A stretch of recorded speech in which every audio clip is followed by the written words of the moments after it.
Welcome to the Monday Monologue, and today we're recording our 50th version of the Monday Monologue, which is exciting.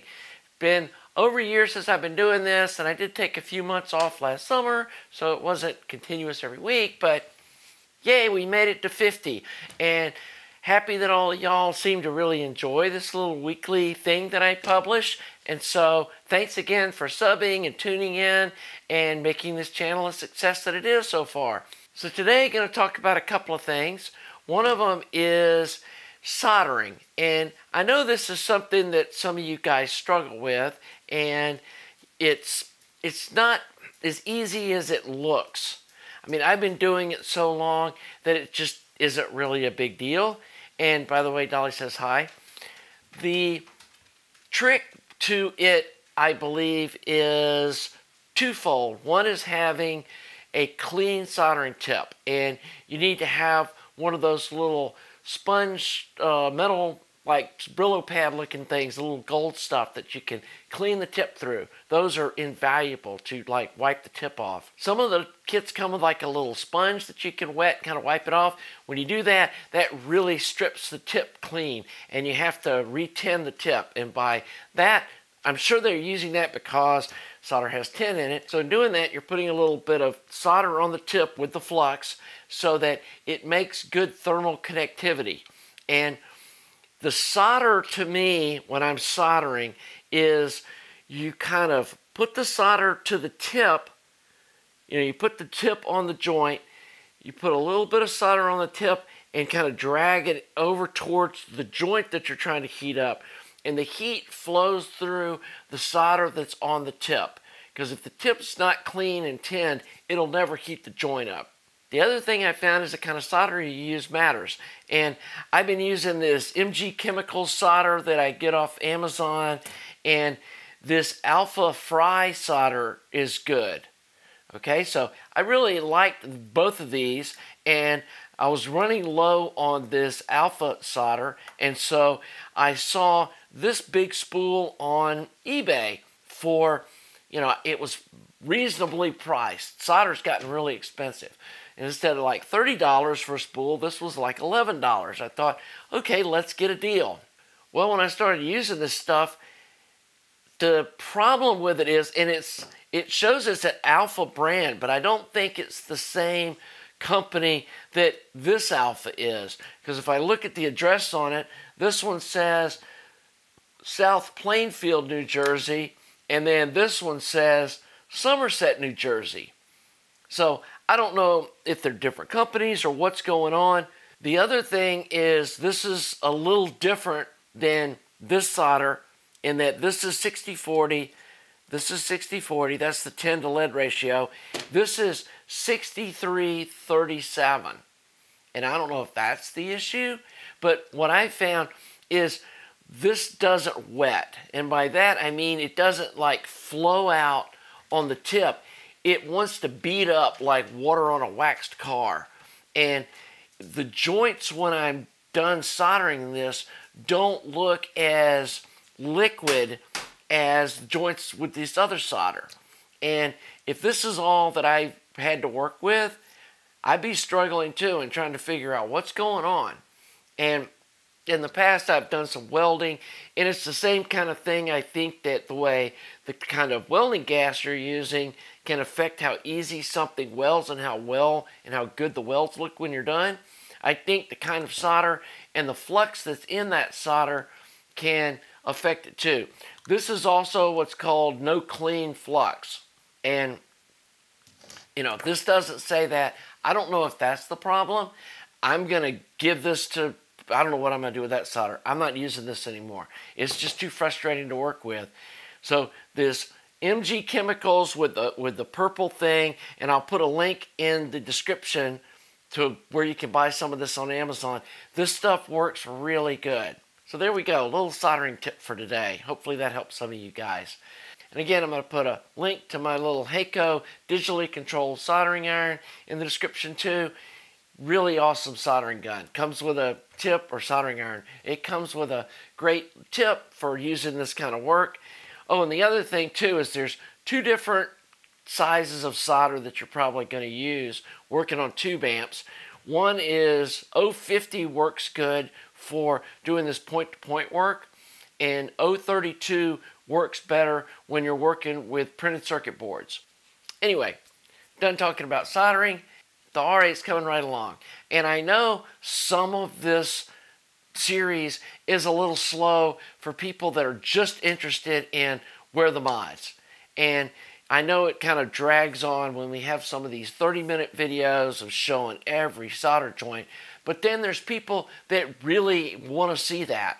And some people have messaged me saying they just find it relaxing, and it's kind of that ASMR kind of a thing to watch me solder and talk a little bit while I'm putting the things together and whatever. And so, you know, I know those videos don't get as many views, but I know there's still people that enjoy that. So I'm going to continue creating that kind of content. And I'm trying to think of how to label the videos that are more informative about, like, here's the mod, here's the kind of TLDR. And I think, you know, the next video in this series, when I go to work on the voltage regulator center tube, is going to be more, you know, that kind of a video that's more informative and less detailed showing. So, you know, maybe I'll just use that. Maybe I'll just use TLDR, you know, or recap or something like that in the description, so that you guys that think I'm blah blah blah too much and whatever will watch those to pick up the short version where I can watch 10 minutes of a video and I can then zip over and watch some other thing. I know there's a lot of people like watching little 10-minute videos or 5-minute videos and stuff, and some of this stuff can't be presented in that sort of format. And so, you know, I don't think I can do YouTube shorts on how to modify an amplifier if that's the kind of content people are looking for, and if their attention spans are that short where they just want like that. And I know a lot of societies like that today, that everybody's click, click, click. You know, they want to watch a 20-second video clips. This doesn't lend itself to that kind of format. So I'm sorry if some of you guys think I talk too much. I had a couple of actually pretty nasty comments that I deleted that were, you know, you blah, blah, blah, talk too much, and I'm sick of listening to you talk. It's like, well, then don't watch my videos. I'm sorry, you know, I don't know what to say. I can't please everybody. And I don't want to get too into that either. But guys, if you post really nasty, raunchy, hostile comments, don't expect them to stay up. This is not like an open session on you can make any kind of comments you want. If you want to get into politics and talking about who you think should be president and where you think our country's going or something on an audio channel, take it somewhere else. If you're one of those people that just feel you have to drag your political views into every space that you're in, first one gets deleted, second one you get blocked from the channel. I don't have time to deal with that. So anyway, I do hope y'all are enjoying my content. I think that we're on a good path.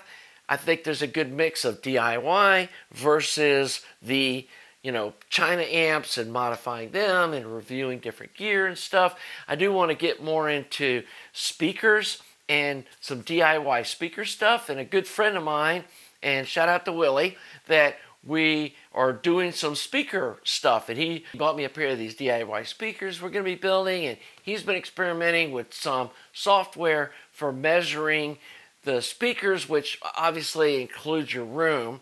And so it may not be apples to apples unless you're comparing speakers in the same space. And that gets into the subjectivity of all of this gear. I mean, my room is not like your room. And you may have a 1,000 square foot space that you've got your speakers in, some big open floor plan house. And then I've got my small house with my smaller rooms where some RP600Ms and a 5-watt amp will blow you out of the room. And so everybody's needs are different.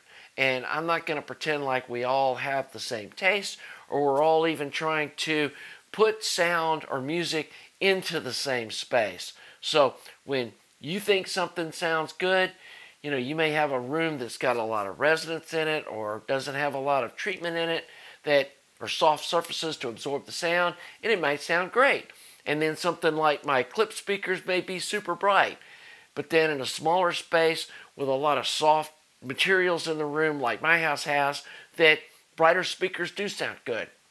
And really maybe some of the bass sounds better in the smaller space where it wouldn't work in a bigger space and you'd need a sub. So take that all into account when you're listening to people talking about different gear and what sounds good.